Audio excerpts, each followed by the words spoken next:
Avec un enthousiasme plutôt mesuré, ces demoiselles défilent devant les juges. Ces génies sont moins de 2 ans, du blanc-bleu belge comme on dit, et ce matin, c'est leurs postérieurs qui sont au centre de l'attention. Grande, beaucoup de viande et fine. Très fine même. Plus qu'ils sont fines, plus la viande est tendre. Pour ses grands-parents venus de Grimbergen, le marché annuel de Jette, c'est l'occasion d'une sortie avec les petits-enfants. Nous avons encore l'avantage de vivre à la campagne, mais beaucoup d'enfants ne voient plus tout ça parce qu'ils sont toujours en ville. Est-ce que tu as repéré la plus belle?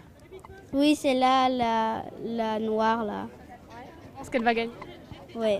Et non, l'une des gagnantes cette année, c'est elle. Son propriétaire est un éleveur du Brabant flamand. Le postérieur de sa vache lui a fait gagner 35 €.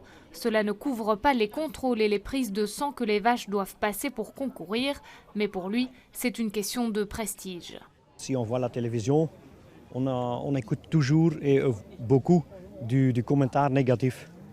Et les agriculteurs qui sont ici veulent laisser voir les animaux et qu'ils sont bien soignés et laisser voir aux gens et aux petits-enfants. Ici, ce sont les juments qui s'élancent sur la piste. Petite sortie de route pour ce poulain un peu timide. Clayton, lui, ne se laisse pas impressionner. Du haut de ses 9 ans, c'est la 2e fois qu'il participe à ce concours pour animaux. Tu dois courir et regarde que les chevaux ils marchent correct, ils boitent pas et quand il a rien, on est premier, après on reçoit une médaille. Comme chaque année avec son marché annuel, Jette renoue avec sa réputation de village dans la ville.